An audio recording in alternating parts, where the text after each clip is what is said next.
Nous autres, on est une gang de chums qui veut juste aller à la chasse, à la pêche, puis ça nous tente de le partager avec toi. Avec nos partenaires Browning, la Fédération québécoise des chasseurs et pêcheurs et Beneva. On s'en va dans le bois, puis on va triper. T'embarques-tu? Et puis le cadran sonne, le café commence à couler, la saison des trophées enfin arrivée. Et puis à chaque automne, à ces pays de retour, on est les mêmes vieux chums, fidèles au rendez-vous. Hey, bienvenue dans votre émission Aventure Chasse-Pêche. Comment ça va, toi? Ben, ça va bien, et toi? Ça va super bien. Surtout que je te vois agrémenté de rouge. T'as un beau coquelicot sur toi. Ben oui, toi aussi. Écoute, Oui. ça embellit ton beau gilet noir. Et avec raison, oui, ça met de la vie, parce que noir, c'est terne un peu. Hein? Coquelicot, on le porte et on le porte avec fierté. On le porte pour une raison très particulière et on va le porter jusqu'au jour du souvenir. Et by the way, si vous voulez vous impliquer au niveau de la vente de coquelicots, la Légion royale canadienne est présentement dans les efforts de vente de coquelicots. Vous pouvez devenir bénévole pour aller soutenir cette vente-là dans différents points de vente, évidemment. Contactez la Légion royale canadienne qui vont être avec nous autres en studio Ben oui. un petit peu plus tard pour nous parler justement de tout ça. Mais là, il faut que je te lise un peu la feuille de route de l'émission parce qu'on a du stock. Oh. Écoute, mini-reportage du côté de Hélène Safari. On s'adresse à un animal qui est tout particulier de par la couleur de son scrotum. Oui, il a les couilles bleues. Mais on On verra n'en dit pas plus. pourquoi tantôt. On Ouais, laisse ça de même. excellente Écoute- idée, j'aime ça, j'achète. Après ça, on s'en va du côté de Sainte-Tech. On s'en va voir un beau projet concernant la conservation du masquinongé, notamment avec la gang de Mosquée Canada qui est là et la Fondation de la Faune. Oui, absolument. On parle aussi les plans disponibles au niveau cellulaire pour les caméras SpyPoint. Comment ça fonctionne, le Oui. membership? Donc, rentrer membre puis recevoir ça sur son téléphone cellulaire, les différents plans qui existent. Phil aussi, des cotones qui va être là. Il parle un peu d'appâtage. D'appâtage pour le cerf de Virginie. Puis, on a de la belle visite en fin d'émission. Tabarouette, c'est un beau cadeau, ça? Ben, je sais pas si c'est un cadeau pour lui ou un cadeau pour nous autres, mais on va voir ça à la fin de l'émission. Qu'est-ce que Ouais. t'en penses? Francis Ouais. de Grandpré qui est avec nous Francis de autres. Grandpré qui est là. On va essayer de trouver une guitare à quelque part. On essaie de faire ça. Actualité, un peu aux antipodes, on a parlé dans les dernières semaines, Oui. tu te souviendras de ce fameux article-là, anti-chasse, qui avait paru dans la presse. Puis là, tu m'as sorti un article duquel j'ai parlé à Radio Crash cette semaine, qui vient faire un peu la contrebalance de tout ça. Écrit Oui. par quelqu'un qu'on aime bien gros, Ben oui, Monsieur Cabana. Julien Cabana, qui écrit dans le Journal de Québec « La chasse, un outil de gestion utile ». Article qui est très intéressant, dans lequel, d'ailleurs, il parle avec Marc Renaud, qui est le président du Oui. conseil d'administration de la Fédération québécoise des chasseurs-pêcheurs, et qui fait le tour un peu de la question sur en quoi la chasse est non seulement légitime, mais nécessaire en tant qu'outil de gestion dans les plans de gestion qui sont mis en place. C'est pas pour rien qu'on a ce genre de plan de gestion-là, et qui replace le chasseur comme unité fonctionnelle à l'intérieur d'un plan de gestion qui est nécessaire dans le contrôle des cheptels animaliers. Oui, mais il parle de cet aspect-là, mais il parle aussi des retombées économiques, puis aussi au niveau vraiment, tu sais, de la population, ce qu'on fait comme impact. On parle de chasseurs généreux, des retombées, des dons de viande. Ben, les vraiment. retombées économiques, carrément, du domaine de la chasse qui sont incroyables. Ben oui, carrément. Puis, tu sais, je trouvais ça quand même plaisant d'avoir l'espèce d'autre côté de la médaille, de dire non, c'est pas vrai. Est-ce que c'est légitime encore de chasser? Donc, en 2024, ben oui, ça l'est. Puis, il y a un impact majeur et concret, tangible vraiment sur le terrain. Oui, on parle aussi de l'implication sociale des chasseurs. Oui. Très intéressant. Julien a souvent, justement, pas souvent, tout le temps, les bons mots pour venir replacer ce genre. Il y a une sagesse dans les écrits de Julien qui est très intéressant. On pourrait faire un livre avec ces articles. Ben, il en fait lui-même. Écoute. Oui, il y a un très bon livre de cuisine. D'ailleurs, là, si vous voulez papoter du gibier, là, le livre de Julien Cabana, honnêtement, c'est une bonne fourchette, c'est un bon mangeur, mais c'est aussi un Christy de bon cuisinier. Ça en vaut la peine. Effectivement. Marc-Michel Chartrand, tu voulais qu'on parle un petit peu de... Bien, écoute, tu le sais que la saga qui dure depuis 2020 maintenant concernant les fameux cerfs de Virginie du côté de Longueuil tente à tirer à sa fin. Oui.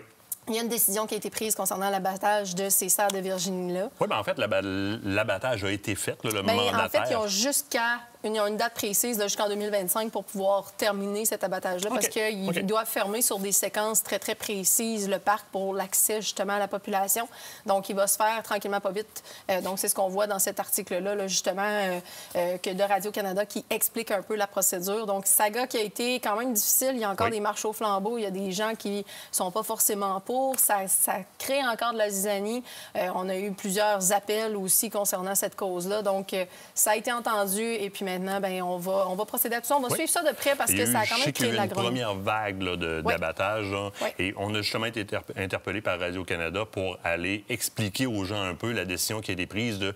on a retiré l'option arbalète et on a pris l'option arme à air comprimée. Il y avait une incompréhension dans la population parce qu'il y a deux grandes classes d'armes à air comprimées. Il y a tout ce qui est crinqueux, pompeux, lever action, qui est un spring qui compresse de l'air dans un piston qui tire comme ça. Là, les armes à air comprimé dont on parle, c'est pas la vieille Daisy à laquelle vous pensez. Ce sont des PCP qui ont un réservoir qui peut monter à 200, 250, voire 300, 350 livres de pression. Donc, en quelque part, dépendamment des modèles, entre 750 et même 1250 pieds secondes, sont des tireurs professionnels qui sont ces gens-là, qui utilisent justement des armes excessivement rapides et qui vont faire des tirs qui vont être mortels et très, très, très rapides.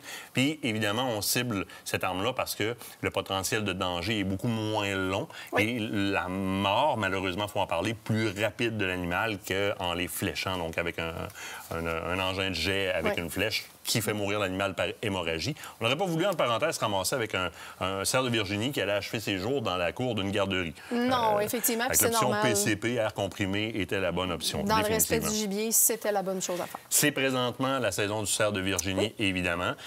On a vu, entre autres, Christina nous a apporté une belle vidéo d'un cerf de Virginie qui est le nez carré dans une branche en train de se frotter le coin de l'œil. Donc, les gratter, le frottage des préorbitales, ça a commencé, ça a commencé à chasser.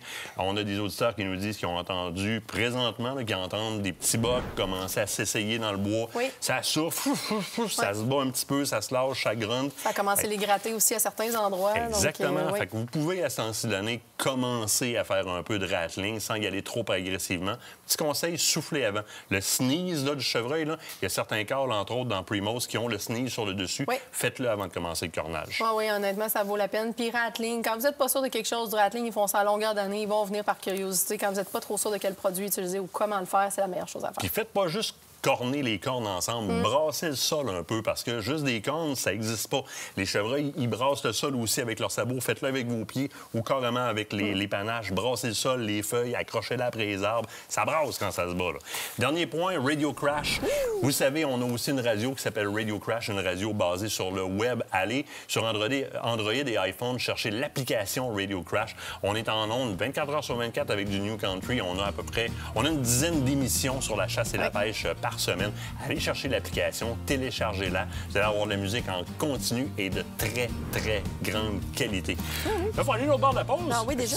Ça, c'est de la pancarte, hein? J'ai une pancarte pour malvoyant qui me dit « Produit chasse chevreuil, fil et coton ». De l'autre bord de la pause, fil des cotons qui est là. Parle de produit chasse au chevreuil. On va au bord. Cette partie d'émission vous a été présentée par Browning.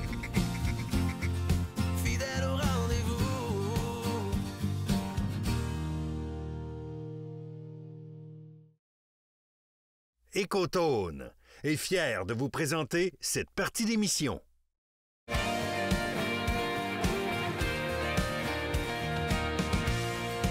C'est la fameuse saison du chevreuil qui approche à grands pas. Mais là, ça nous prend aussi des produits, question d'être bien équipé, question d'être sûr d'avoir la meilleure chasse qui soit. Mais pour ça, ça nous prend aussi Phil Descotons. Salut, ça va Phil. bien? Oui, ça va, toi? Yes, good. Good. Tu voulais nous parler un peu des différents produits que vous avez chez Cotton pour pouvoir répondre à nos besoins.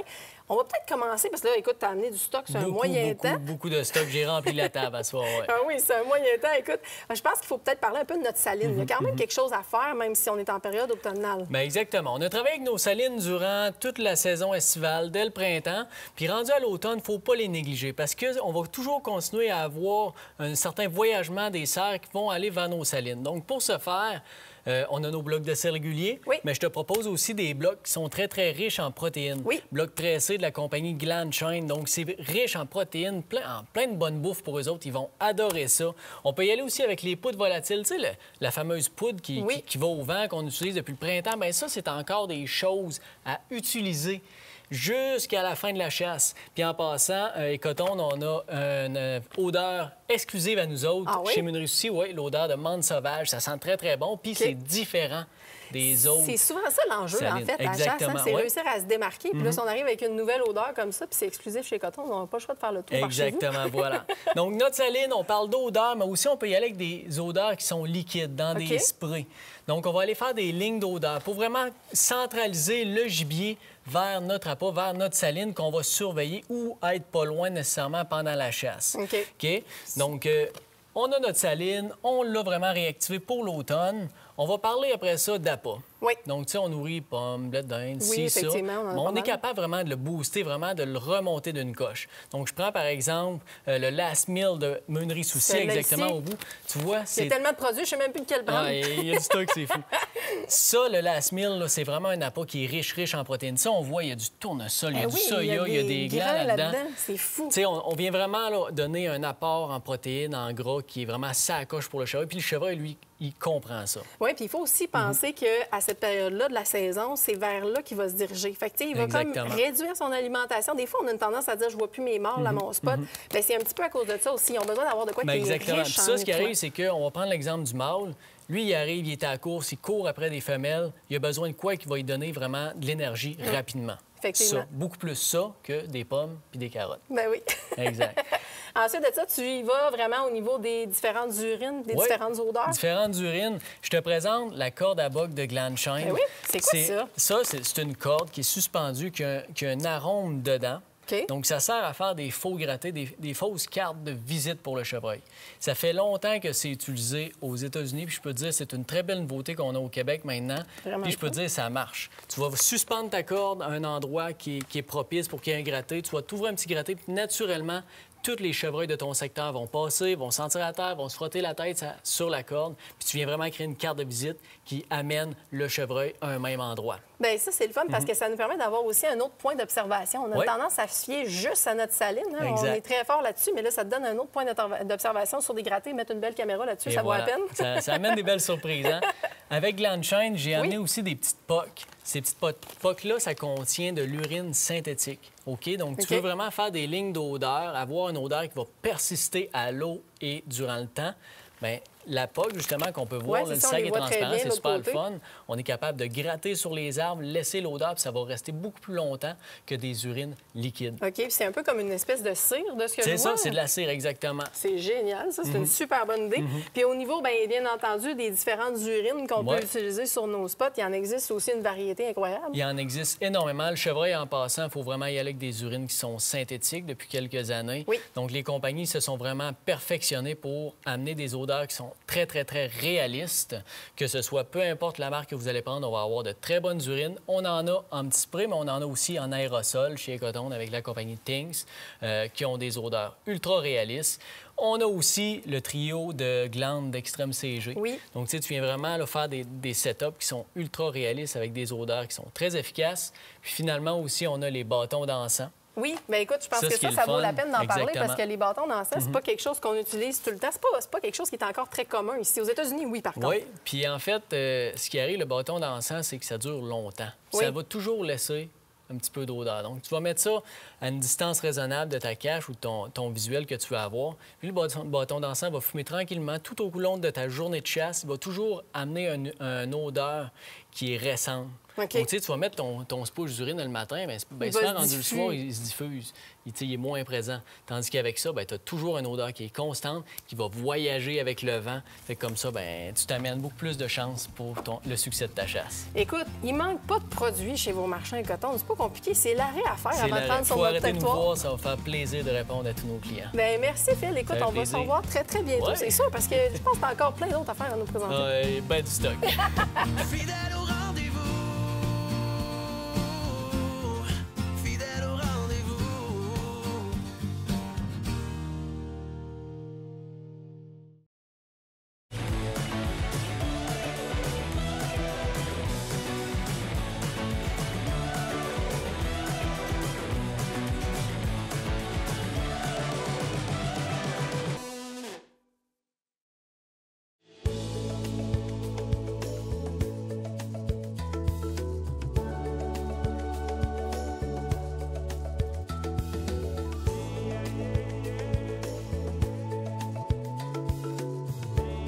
Le Velvet Monkey, lui, il faut prendre le temps de l'aborder parce que dans l'imaginaire collectif, c'est excessivement sensible. C'est une question de coutume. Oui. Parce qu'au Québec, on a de la déprédation qui se fait, oui. mais on a aussi une gestion qui se fait au niveau des animaux nuisibles, par oui. la trappe, par exemple. Exact. Que ce soit le raton laveur, que ce soit la marmotte, que ce soit oui. le rat musqué, peu importe, on pourrait embarquer beaucoup de choses là-dedans en synergie avec les cultivateurs, qui est excessivement importante. L'Afrique du Sud vit la même chose avec les cultivateurs et avec les propriétaires, mais avec les singes. La dernière fois qu'une tribu de babouins, on va dire ça comme ça, ou une harde de babouins est rentrée sur le camp ici où est-ce qu'on est assis, ils ont causé au-delà de 50 000 de dommages en moins d'une demi-journée. C'est fou. Parce qu'ils sont en surabondance, ils se font pousser par les autres groupes. Donc, ces groupes-là, ces nouveaux groupes-là doivent se relocaliser, trouver de la nourriture, trouver... Alors, au niveau des cultivateurs, des fermiers, eh bien, les Velvet Monkeys et les babouins causent énormément de tort aux cultures ici. Ils vont détruire une culture complète de patates, de soya, de riz, de canne à sucre en une journée. C'est terminé, la récolte est ruinée. Puis ça vient impacter directement l'alimentation qui est disponible aux communautés. Ils essayent de faire pousser des choses pour finir par manger. Les singes passent, ça rase tout. Ben oui. Donc, quand on est ici sur place, on nous demande... C'est carrément une demande, puis le gouvernement fait cette demande-là aussi. Si vous êtes capable de récolter des singes, ce serait très bienvenu de notre part parce qu'on a besoin de contrôler les populations. On ne veut pas y aller dans l'exagération dans la chasse des singes non plus, mais il y a une certaine quantité qui doit être récoltée. Sinon, c'est pas trop long que le bordel pogne parce que ces groupes-là se relocalisent, ils passent dans les cultures, ils arrachent tout, ils défont tout, puis on se ramasse avec le même problème qu'on avait à la source. On n'a pas d'alimentation pour les populations locales. Donc, on fait ce contrôle de population.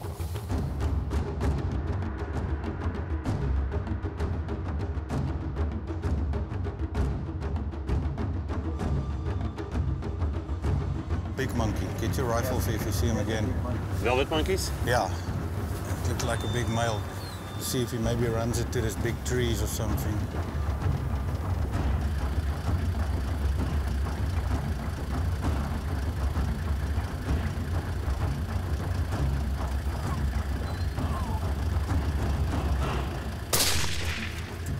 Down.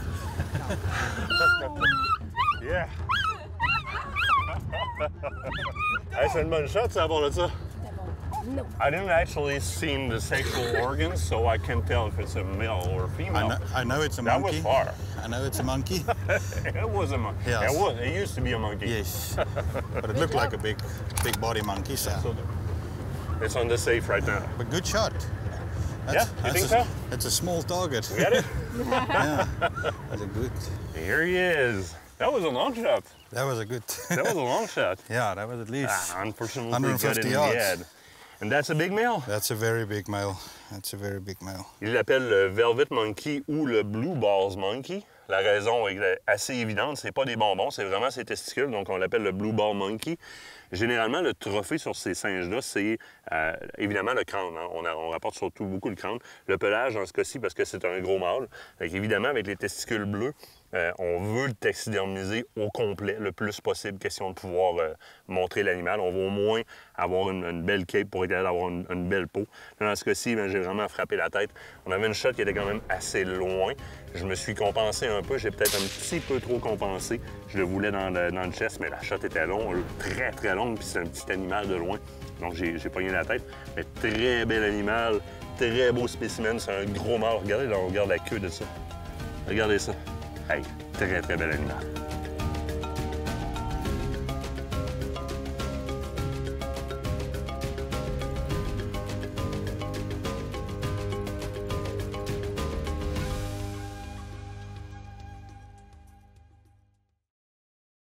Cette partie d'émission vous est présentée par le groupe Thomas Marine, le plus grand inventaire d'embarcations Princecraft au Québec.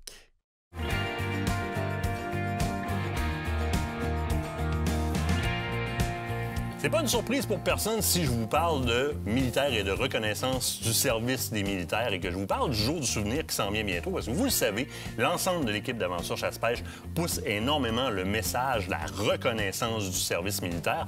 Et à l'approche du jour du souvenir, eh bien, vous allez trouver présentement sur nos différents sites web, plateformes Instagram, Facebook, etc., des bannières à télécharger qui sont à l'effigie de la Légion royale canadienne que vous pourrez utiliser pour signifier votre support ou du moins la mémoire mémoire que comporte le Jour du souvenir. Mais pour mieux comprendre qu'est-ce qui entoure tout ça, on a aujourd'hui avec nous quelqu'un de la Légion royale canadienne. Pierre Leblanc, comment ça va? Ça va très bien, toi-même? Ça va super bien. Première des choses, Légion royale canadienne, c'est quand même assez large comme affectation. Vous êtes de quelle filiale? En fait, moi, j'appartiens à la filiale 012, qui se trouve être la filiale qui est à Lévis. Okay. Donc, on est sur la Rive-Sud, puis on est les seuls sur la Rive-Sud. Dans le Chaudière, en fait, juste aller à Saint-Georges, il y a une autre structure. Fait que de Saint-Georges jusqu'au fleuve, c'est nous autres qui est installés dans ce coin-là. Lévis, dans le large. Puis si on veut comprendre, juste que le public comprenne bien, ce que c'est que la Légion royale canadienne, parce que pour plusieurs, là, Légion étrangère, Légion, c'est autre chose, là. Qu'est-ce que c'est que la Légion royale canadienne? La Légion, c'est comme un club. OK. Okay. Quand on fait une carrière militaire, peu importe le nombre d'années, puis qu'on a le lien d'appartenance en soi. Oui. Puis on se cherche. Quand on sort de l'armée, on se cherche parce qu'on ne se cacherait pas. L'armée, c'est un monde dans un monde. C'est quand on sort, bien, il nous manque des choses. Puis la Légion nous fournit la camaraderie, le lien d'appartenance, la fierté de soi. Puis on accomplit des choses pour la communauté. Puis on est habitué de faire ces choses-là. Donc, c'est comme vital pour nous autres de continuer notre carrière parce qu'on dit tout le temps qu'on reste soldat. Oui. On enlève l'uniforme, mais en dedans, c'est le cœur qui reste là. Moi, je suis un 22, je suis gravé, puis ça part pas.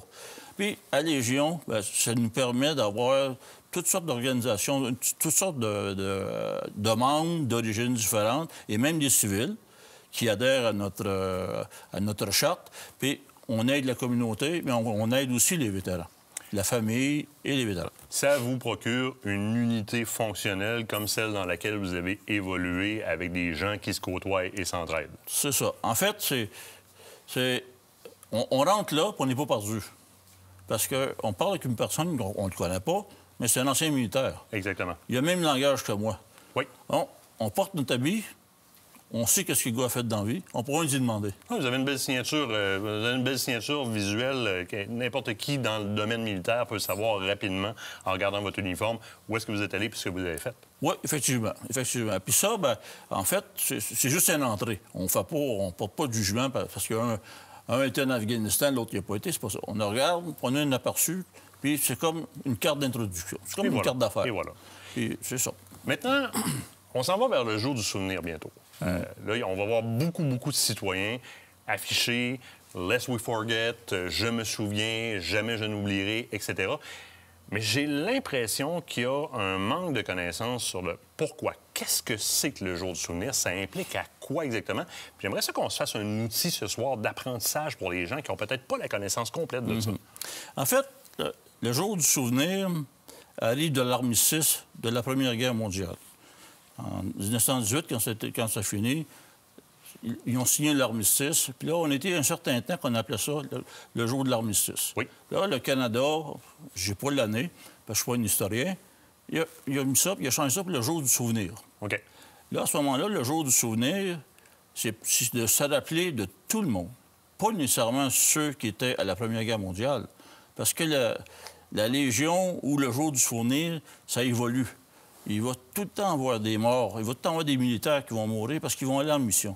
Donc, l'objectif, c'est de donner un temps d'arrêt pour ceux qui ont un compagnon, un père, un fils qui est décédé à la Première Guerre, Deuxième Guerre, la guerre de Corée, en Afghanistan, peu importe où.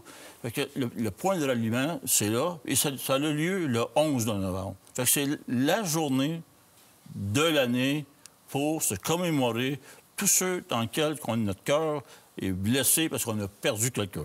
Hey, c'est un point culminant dans l'année, mais ça devrait être pour tout le monde un point commémoratif qui devrait nous rappeler que tous les jours de l'année devraient être un jour du souvenir. Et pour les militaires qui sont en service présentement, qui a été déployé à l'étranger ou pas, déployé à l'intérieur du Canada, en service administratif, retraités, actifs, décédés, ou de retour physiquement, mais pas nécessairement psychologiquement. Puis ça, c'est une classe de soldats de qui notre population commence à apprendre à bien s'occuper et devrait prendre ces journées-là pour justement prendre le téléphone puis appeler notre ami qu'on sait qui est PTSD, faire comme « Comment ça va? Comment ça va? » Peut-être se souvenir de le faire le reste de l'année. Parce qu'on porte le coquelicot alentour de cette journée-là. Coquelicot qui a une signification aussi. Oui. En fait, on commence tout le temps notre campagne du coquelicot le dernier vendredi du mois d'octobre et ça va jusqu'au 11 novembre. Oui. Et on a plusieurs endroits où on est présent et on offre le coquelicot en échange d'un don. C'est-à-dire qu'on ne vend rien, on offre. La personne peut le prendre, partir avec, bonjour, merci, c'est correct. Il y en a qui font des dons. Mais par contre, il y en a qui questionnent. Il y a du monde qui nous dit, ouais, mais c'est pourquoi ça? Ils ne savent pas. Mais on ne peut pas, en 15 jours, expliquer ce qu'on devrait expliquer à tous les jours sur ce sujet-là.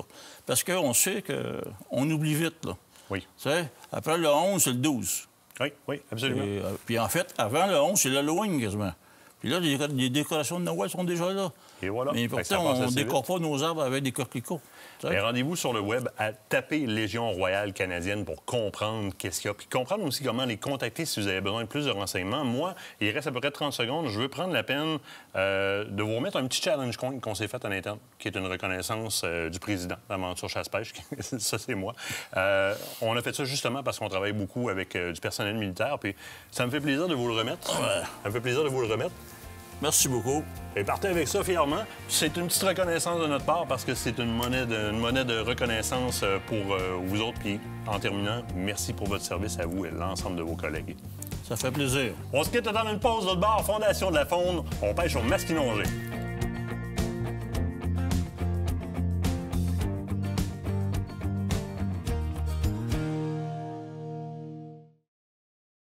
Cette partie d'émission vous est présentée par la fromagerie Victoria, authentique et familiale depuis 75 ans.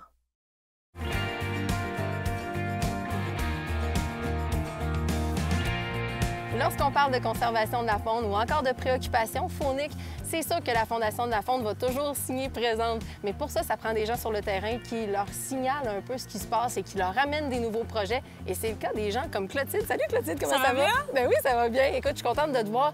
Tu travailles, toi, pour le Bureau d'écologie appliquée. Veux-tu me parler un peu exactement c'est quoi ça? Oui, bien, le Bureau d'écologie appliquée, c'est une entreprise de services conseils en environnement. Donc, il réunit des passionnés comme moi, des professionnels en environnement, et on œuvre partout au travers de la province, notamment pour la caractérisation de milieux naturels. On donne des formations. En fait, on accompagne les gens qui constatent des problématiques, qui ont besoin de nos services. Ben oui. Puis c'est notamment ce qui s'est passé ici, à Saint-Thècle. On a été approché par un conseiller municipal, M. Sébastien Moreau, qui est aussi un amateur de pêche au masquinongé, qui nous a dit que depuis quelque temps, les pêcheurs locaux, ils étaient aux prises avec un problème avec le masquinongé. Ils se rendaient compte que leur succès de pêche diminuait, la taille des poissons diminuait. Donc, ils ont fait appel à nous pour un peu essayer de comprendre c'était quoi la problématique. OK. Puis c'est de là qu'est né, en fait, ce projet-là de suivi des populations de masquinongés à Saint-Thècle. OK. Donc, nous, on est arrivés, puis on s'est dit, bien, qu'est-ce qui se passe à Saint-Thècle? Ben oui, puis là, vous avez mis certains partenaires aussi à profit. Il y a tout un projet autour de ça. Vous ne pouviez pas faire ça tout seul. Non, non, vraiment pas. Fait que c'est là qu'on a fait appel au ministère, puis on leur a dit, ben voilà, on est à Saint-Thècle, là, on est au lac Traverse aujourd'hui par un super temps. Oh oui, il fait super beau aujourd'hui. Puis on leur a dit, ben voilà, il y a une problématique avec le masquinongé, puis comment on peut essayer de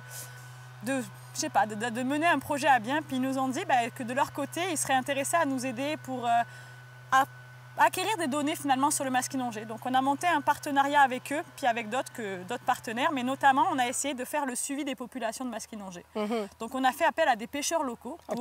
On en a formé 5 d'entre eux pour que tout au long de la saison de pêche, ils viennent collecter des rayons, faire du marquage de poissons pour que ça fasse des données après pour le ministère.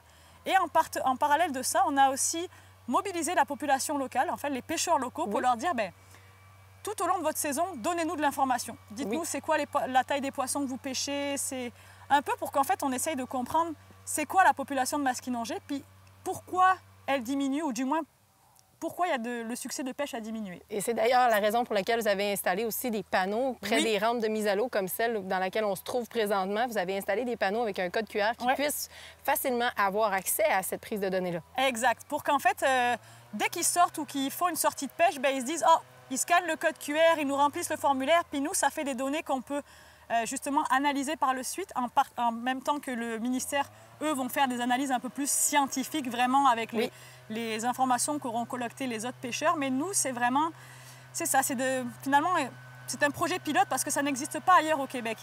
La population de masquinongés n'a jamais été suivie. Donc pour le ministère aussi, c'est quelque chose de très intéressant. Et on a fait aussi, durant l'été, on est venu faire un tour de bateau, puis on a essayé de voir un peu les herbiers aquatiques, parce qu'on sait que le masquinongé se reproduit dans les herbiers aquatiques. Donc on a essayé de voir si c'était parce que les herbiers aquatiques étaient de moins bonne qualité ou toute autre chose, en fait. Exactement, s'il y avait une bactérie, y a un contaminant quelconque qui nuit à la population. Donc, l'objectif vraiment de ce projet, finalement, c'est d'essayer de voir c'est quoi les problématiques, puis pourquoi pas trouver des solutions ou justement en discuter, voir, et pourquoi pas une deuxième phase de projet pour justement aller apporter des correctifs. Ça, c'est génial, ça, avec une phase de projet comme celle-là. On voit les gars qui sont un peu plus loin derrière, qui se promènent justement avec l'embarcation. Il y a des gens aussi, des partenaires phoniques qui se sont impliqués avec vous autres. Notamment, on parle de Masquinongé, Muskie Canada qui est avec vous autres. Exactement. Il y a Muskies Canada, il y a aussi la FDCP, donc la Fédération des chasseurs-pêcheurs du Québec. Oui. Il y a la Samba, qui est l'organisme de bassin versant local, qui elle aussi œuvre pour la protection des milieux humides et hydriques, puis aussi qui accompagne les pêcheurs.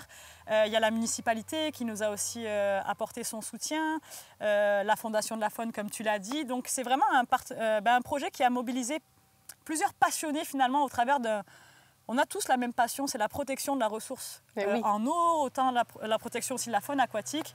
Donc c'est vraiment, je pense, un projet qui est novateur puis qui... on l'espère, va aboutir à des solutions ou au moins des... des solutions puis qui vont faire en sorte à justement pouvoir peut-être, du moins, peut-être défaire un peu les mythes qui semblent avoir lieu présentement ou du moins peut-être confirmer s'il y a vraiment une problématique pour pouvoir agir en conséquence. C'est super bien. Merci beaucoup, honnêtement, Clotilde. Merci pour cette implication-là que vous avez de ce côté-là. On va peut-être aller voir les gars un peu sur le bateau, voir comment eux autres le vivent aussi, parce que c'est eux autres qui pêchent le muskie à longueur d'année. C'est ça, c'est eux qui nous donnent les données finalement. Oublie tes problèmes dans une soirée. On va s'allumer la plus belle des flammes. Ici on sait comment fêter et se laisser y aller. Donc, Nicolas, on se retrouve par une belle journée ensoleillée en plein milieu du lac Traverse. Le lac, justement, vous autres, vous étiez aussi préoccupés parce que tu es de Muskie Canada, tu es le président de Muskie Canada. Oui, c'est ça. Donc, l'espèce, justement, qui est ici, c'est le masquinongé. Ça vous préoccupait. Pourquoi exactement? OK. Bien, aussi, on a une chaîne alimentaire qui devrait être en bonne santé. Et le masquinongé, c'est le prédateur apex qui est au top de la chaîne alimentaire. Alors, nous, au Muskie Canada, on adore la pêche sportive, viser précisément ce poisson parce qu'il nous donne des battements de cœur incroyables. Mais on veut aussi faire en sorte que, pour le futur, que l'espèce est bien entretenue, qu'on participe à des études de conservation. Donc, Muskie Canada, c'est à peu près 900 membres à travers le Canada. Montréal a un gros regroupement. Et puis, on a vu qu'il y avait une étude qui se faisait ici. Donc, c'est-à-dire, il y avait une caractérisation de la chaîne alimentaire qui allait se faire. Donc, pour voir s'il y a des enjeux. Est-ce que les poissons sont bloqués par des obstacles faits par l'humain, des obstacles naturels? Donc, des fois, on peut comprendre qu'il y a un problème entre ces deux lacs-là, il y a un obstacle. Donc, en éliminant ça, tu peux souvent améliorer tes populations de poissons. Donc, c'est pas juste pour le masquinongé, c'est pour toutes les espèces. Bien, exact. S'il y en a une espèce qui ne va pas bien dans un lac, généralement, elle va aussi signifier qu'il y en a probablement d'autres aussi qui ne se portent pas bien. Donc, c'est bien de vous impliquer dans ce niveau-là. Vous êtes impliqué de quelle façon dans le projet? Deux façons. Monétairement, on est allé chercher des fonds au national, Muskie Canada, et de notre chapitre à Montréal. Donc, on a donné une somme de quelques milliers de dollars, donc à peu près 5 000 $. Puis avec ça, bien, les fonds servent à non seulement entraîner des gens locaux de comprendre comment faire des échantillonnages ou prendre des mesures. Et puis, on contribue aussi en personne. Donc, nous sommes ici aujourd'hui pour faire un peu de pêche, faire un peu de faire de la collecte de données, parce que nous aussi, on fait de la collection de données que tous nos membres font à travers tous les plans d'eau de Montréal et environ. Donc, on va pouvoir comptabiliser, voir quelles sont les tailles, et on va peut-être aussi pouvoir constater si le poisson est en bonne santé. Bien, nous autres, on vous remercie de vous impliquer comme ça auprès justement de ces différents organismes-là, ces différentes recherches-là. On en a besoin des organismes comme Muskie Canada, et vous êtes plusieurs autres à avoir des organisations comme ça. Vous avez des préoccupations fauniques, vous avez des projets à mettre de l'avant. Vous le savez, la Fondation de la faune est là pour vous. C'est simple, contactez-les par le site Web. Vous allez pouvoir soumettre vos projets. Il y en a plein d'autres comme ça. Fidèle au rendez-vous. Fidèle au rendez-vous. Fidèle au rendez-vous.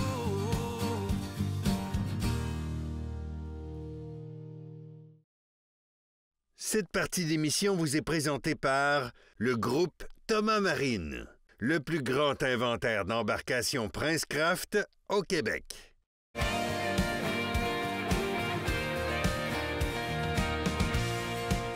Les technologies ont énormément évolué dans les dernières années pour nous permettre une meilleure détection de nos gibiers lorsqu'on fait la reconnaissance de territoire. Évidemment, je parle ici de caméras cellulaires et on a plusieurs modèles, mais on a surtout plusieurs fonctionnalités distantes, c'est-à-dire applications et plans qui peuvent s'appliquer. Là, on parle particulièrement de la compagnie SpyPoint qui a grandement évolué son offre en termes de plans de réception cellulaire. Bien oui, écoute, présentement, bon, on le sait, SpyPoint est une compagnie québécoise qui a décidé d'innover puis de permettre une certaine accessibilité à ces caméras à transmission cellulaire-là au cours des dernières années.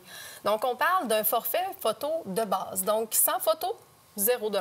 Oui. Ça, on l'apprécie. Donc, sans engagement, on est capable d'avoir une centaine de photos. On s'entend que, dépendamment des zones où vous êtes, ça peut passer très rapidement. Mais l'accessibilité à ces forfaits-là est très, très, très facile, donc via le site de SpyPoint. Tu l'as déjà utilisé, toi, cette année, au niveau des différentes applications. Donc, directement à partir du téléphone cellulaire, on est en mesure d'avoir accès à différentes fonctions, ce qui va nous permettre de, oui, contrôler un peu certaines fonctionnalités de notre caméra, surtout pouvoir consulter ces photos-là. Bien, consulter les photos, c'est une chose, mais très rapidement, je peux avoir l'ensemble de mes caméras. Là, j'en ai une enregistrée sur cette application-là. Puis là, tu vois, ça me dit qu'il faut que j'aille changer mes batteries. Bon, t'es dû. ça tombe bien. Je peux très rapidement aller changer les paramètres de ma caméra. Donc, l'ensemble des paramètres de la caméra sont gérables à partir de là. Et ce qui va se passer, c'est que je vais choisir mes paramètres. Puis lors de la prochaine mise à jour journalière des photos et de la caméra, eh bien, les paramètres vont être appliqués. Donc, je pourrais bouger entre, par exemple, les vidéos et les photos. Et évidemment, quand je rentre, il y a des forfaits qui sont disponibles à partir d'ici. Quand je rentre, je peux aller voir l'état de ma caméra, donc dans quel état elle est, la batterie faible, fait que ça veut dire va changer tes batteries. Et je peux aller voir, évidemment, la galerie. La galerie photo qui me permet aussi, dépendamment du forfait que j'ai, d'aller sélectionner certaines photos que je vais télécharger.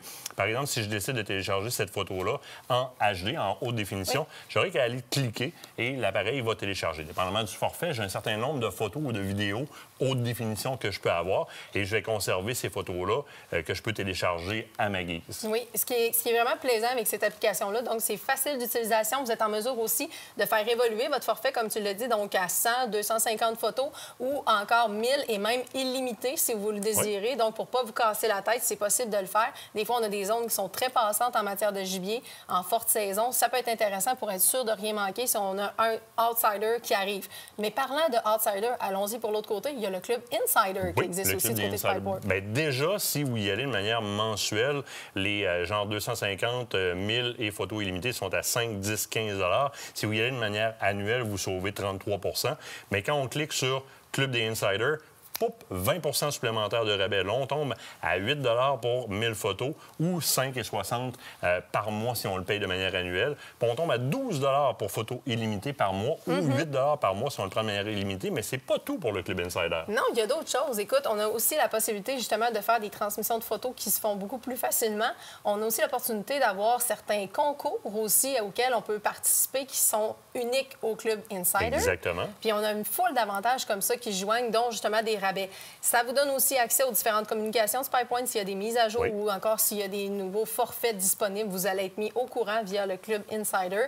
Ça en vaut la peine, honnêtement, et vous faites partie d'une belle communauté ensuite pour échanger vos différentes photos. Il y a même possibilité d'aller acheter des forfaits de transmission HD, donc ensemble photo ou encore ensemble vidéo par le Club Insider pour 5 $, par exemple, pour 20 vidéos haute définition. Et pour avoir testé les nouveaux systèmes de caméra SpyPoint, le haute définition est excessivement intéressant, assez qu'on va même se servir d'images des caméras SpyPoint pour vous mettre à l'écran, puis vous vous en rendez à peu près pas compte tellement la performance des caméras est rendue à ce niveau-là. Bien là, en achetant ces forfaits photos-là ou ces forfaits vidéo-là, l'ensemble photo ou l'ensemble vidéo, au travers du Club Insider, bien, je peux aller chercher une bonne quantité de photos et une bonne quantité de vidéos. C'est simple, en fait. Il faut, lorsque vous procurez votre appareil, vous avez l'ensemble des indications lorsque vous prenez une caméra à transmission cellulaire. Sinon, vous pouvez télécharger directement l'application de SpyPoint aussi et tout retrouver là-dessus. N'oubliez pas de vous inscrire à l'infolette pour rien manquer. L'avantage, c'est que sans entrer sur votre territoire, vous allez toujours être en mesure de savoir ce qui s'y passe et ça devient une étape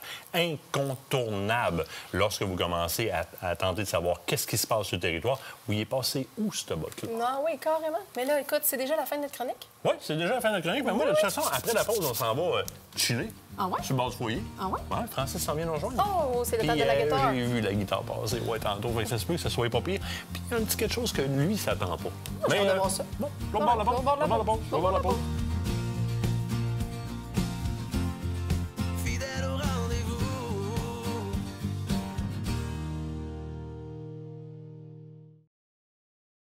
Cette partie d'émission vous est présentée par le groupe Thomas Marine, le plus grand inventaire d'embarcations Princecraft au Québec.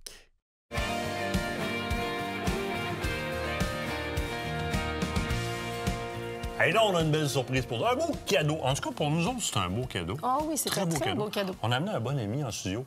Francis de Grandpré, comment ça va? Salut, ça va bien, vous autres? Oui, tabarouette. En pleine saison de chasse, on réussit à t'avoir ici. Bien, c'est le fun de show, de chasse, de pêche. Oui. C'est vraiment cool, oui. Parce que ça, c'est quelque chose qu'on n'a peut-être pas assez parlé avec les gens. On n'a pas assez détaillé d'où tu viens comme personne. Ouais. Là, il doit y apparaître dans le show et il doit y apparaître en introduction ton cerf de tatoune. C'est qui, lui? Eh oui, il vient de où, lui? T'es un vrai chasseur, t'es un vrai pêcheur. Ouais. Tu fais ça dans la vie de tous les jours. Depuis quand t'as commencé à chasser et à pêcher, toi? Écoute, la pêche, c'est rentré dans ma vie tellement jeune. En fait, je pêche depuis toujours. C'est bien certain. Pour la chasse, ça a commencé quand j'avais 13-14 ans. C'est mon oncle qui m'a emmené à la plume. Puis à partir de ce moment-là, je suis complètement tombé en amour avec la chasse au canard, pour vrai. Puis le chevreuil, ça, c'est venu un petit peu plus tard. Puis je te dirais que à mon adolescence, comme de 16 jusqu'à 20 ans là-dedans, j'ai pas été à la chasse pantoute. Je sais pas pourquoi. Puis là... T'as comme un brick, toi, là.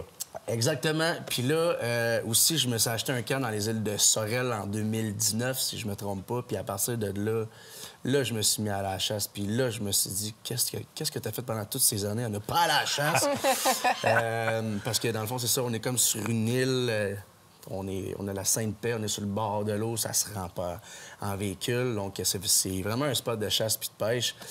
Donc, ça fait comme depuis 2019 que je fais ça vraiment à temps plein lorsque, évidemment, j'ai des temps libres. Chasseur de plumes. Ah oui, chasseur de plumes, mais c'est correct, ça. Puis tu fais ça comment? Tu fais ça en famille? Tu fais ça avec mes chums, avec mes chums. Puis, dans le fond, dans les îles de Sorel, tu sais, il y a tellement de camps là-bas. Tu sais, même, exemple, sur mon île, on est peut-être une centaine de camps, tu sais. OK. Fait que c'est très rassembleur. Puis, tu sais, on s'entend que cette chasse-là, c'est une chasse qui est rapide. Tu sais, comme là, à soir, on peut se dire, OK, ben, demain matin, on va à la chasse. Clairement. T'sais. Fait que c'est facile d'accès. Puis en plus, où ce que je suis, ben, ça l'est encore plus. Puis c'est une chasse qui est sportive aussi, tu sais. Ben oui, c'est ça qui est le fun. Ben oui, c'est dynamique, là. Dans le bois, c'est le fun. Le gros boc qui s'en vient tranquillement, tu sais. Fait que, tu sais, t'as le temps d'attendre le temps. Oui. Au canard, quand que ça rentre, les petites sarcelles, ben faut que tu sois allumé, c'est ça. Les formulas. Les petites formulas, c'est ça. Ça va vite en tabarouette. Faut que tu aies pris un petit café avant. Là. Chose, moi, que je remarque énormément, puis on en a parlé ensemble à la radio, justement, pas plus tard que cet après-midi, dans le retour à la maison. J'apprécie le fait que tu chantes la chasse, tu chantes la pêche, mais en connaissance de cause, puis ça se ressent. Puis sans faire de bad talk à propos de d'autres auteurs, compositeurs, interprètes ou quoi que ce soit, on est capable de déceler dans la façon dont les gens parlent de chasse puis de pêche, s'ils sont chasseurs ou pêcheurs. Une des raisons pour lesquelles je t'annonce que notre public t'apprécie énormément, la meilleure preuve, c'est que tu es l'artiste francophone le plus demandé sur les ondes de Radio Crash. Ah, ben c'est cool. C'est parce qu'ils se reconnaissent dans ce que tu fais. T'amènes, puis souvent, dans ce que tu racontes dans tes histoires, dans tes chansons, t'amènes des choses qu'on vit. La saison des trophées, là, c'est notre matin, c'est notre ouverture de chasse à tout le monde. Là. Mais puis cette chanson-là, c'est tellement rassembleur, tu sais. Puis, tu sais, autant pour la chasse que la pêche, la saison de l'automne, pour les amateurs de chasse et pêche, honnêtement, c'est là que ça se passe. Fait que là, j'étais comme, ça prend une chanson qui parle de ça, qui parle de chum, parce que, tu sais, ça, la chasse, la pêche, oui, c'est le fun d'avoir des trophées, tu sais, mais ça se passe avec du monde qu'on aime, puis dans cette chanson-là, puis même avec votre émission, c'était le fit parfait. Puis en plus de ça, on s'entend-tu bien? Hey, on s'entend bien, c'est un moyen. Fait qu'honnêtement, non, c'était un très, très bon fit. Donc, très, très fier d'entendre ma voix dans l'intro de votre très bonne émission. C'est nous autres qui choyons. Puis toi, tu nous as fait une belle surprise en plus, parce que le vidéoclip de cette chanson-là a été libéré il y a quelques temps. Oui, puis on vous a pas mentionné que vos deux belles faces allaient être à l'intérieur de ces vidéos. Vidéo qui est en passant, si vous cherchez, là, allez présentement sur le Facebook de Radio Crash, vous allez voir le vidéoclip de Francis, le lien YouTube. Mais c'est ça, mieux que ça. Allez sur son YouTube, allez liker son YouTube, suivez-le si vous voulez l'encourager. Tout est là, exactement. C'est l'idéal. Ça, c'est une surprise qu'on a eue, mais il y en a un là-dedans qui est coupable. s'il y a les images pour monter Ouais, le vidéoclip, je sais. ça veut dire que Tivierge, de l'autre bord, Nicolas, il est au courant parce qu'il a envoyé des images, lui, là. Ben, c'est ça. Il est pas stool. Il a rien dit. Il a rien Non. dit. Puis nous autres, on a fait un beau petit montage. Non, il faut plutôt lui dire merci, honnêtement, parce que c'est un beau c'est cadeau. ça. tu sais. C'est très, très belles images. Fait qu'on le remercie. Cette vidéo-là, je veux le voir se faire partager à la grandeur des médias sociaux. Allez récupérer le lien YouTube. On vous l'a posté sur nos médias sociaux. Puis allez vous inscrire au YouTube de Francis aussi pour voir l'ensemble de ce qu'il y a là-dessus. Parce que ton nouvel album est disponible là-dessus et sur les ondes de Radio Crash. Puis moi, je pense que... T'as quelque chose à donner, toi, hein? Écoute, il y a... Ça, j'aime pas ça. Non, mais tu vas être surpris, là. T'auras pas le choix. Il y a des gens qui traversent notre parcours, puis il y a des gens qu'on veut garder avec nous autres. Puis, c'est ce qu'on a fait comme partenariat ensemble, puis là, où est-ce qu'on en est rendu? Première des choses, on en est excessivement reconnaissant parce que tu viens embrasser chaque émission de télévision. Dans un deuxième temps, bien, au travers de Radio Crash, il y a une reconnaissance qu'on a décidé de commencer à décerner à des moments spécifiques dans la carrière ou le partenariat avec les gens. Puis, pour la première année d'existence de Radio Crash, tu es non seulement l'artiste francophone le plus demandé en demande spéciale sur Radio Crash, mais il y a facilement 2 semaines par mois dans lesquelles tu défonces même les artistes américains. Ce qui fait que tu as présentement le nombre de demandes spéciales overall dans la première année de Radio Crash la plus forte. Tout artiste confondu. Pour cette raison-là, on aimerait ça te remettre un petit quelque chose que je vais te laisser ouvrir, qui, je pense, va aller te chercher. Ce sont des items qui sont très uniques. Très, très, très uniques.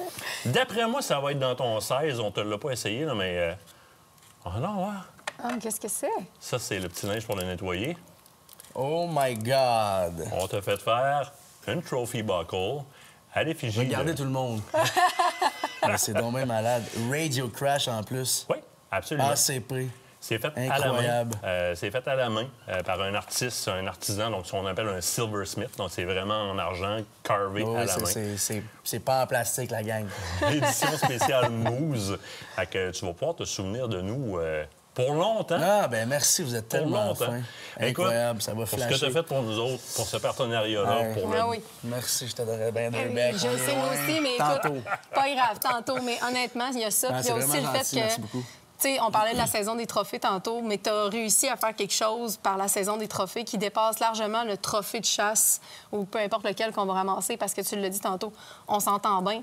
Ce qu'on développe aussi dans la saison de la chasse, c'est des relations, c'est des expériences, c'est des souvenirs.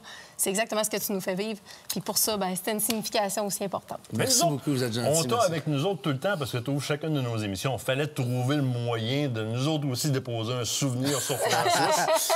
Ben écoute, dans chacun de mes shows, j'ai une belle grosse boucle. Fait que là, ça va chaîner puis pas à peu près. Il va falloir y en faire une avec des canards. On n'aura pas le choix. Oui. Ça, c'est en passant l'édition spéciale Mousse comme ça. Ça, c'est la 1 de 4. Il en existe 4 dans le moule est cassé. Incroyable. Vraiment, là. Merci beaucoup. Yes! C'est pour toi, mon chum. Yes, c'est pour toi, mon chum. Mais là, on ne peut pas avoir Francis de Grandpré sans gratter au moins une toune. Qu'est-ce que Ah t'en ouais, penses, hein? On essaie-tu une? Ah ouais, T'as ton bout de bois harmonieux avec toi? Ah ouais, avec mes petits bouts de corde. Là. Correct, On va essayer ça, je pense. Là, saison des trophées, tout le monde l'entend dans l'introduction. Mais il y a une autre toune qu'on s'est ostiné entre ta saison des trophées puis c'est quelque vrai. chose d'autre. Quand je pars, Oui. une toune de veuve de chasse. Tu sais. Fait que dans la vie, c'est sûr que c'est le fun d'aller dans le bois avec ses chums. Mais des fois, quand ça fait longtemps, ben, on s'ennuie de notre petite blonde. Hein. Oui. Ah ouais? Ça t'arrive-tu, toi? Ben non, moi, tu viens dedans. T'es bien mieux de dire oui? OK. Je suis tout le temps avec. Donc, une petite toune de veuve de chasse pour nos copines qui nous attendent à la maison quand je pars. Nice. Let's go.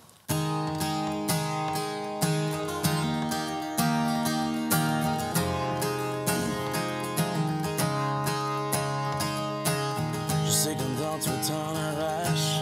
Je m'en vais faire mes tripes de chasse. Petit regard avant de partir. On avait bien long à me dire.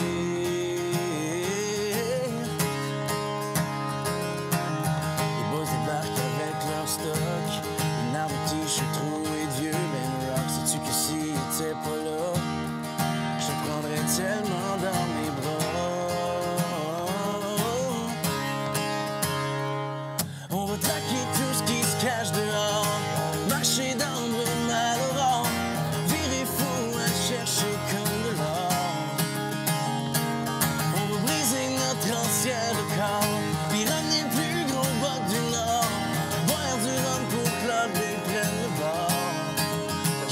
de toi quand je pars.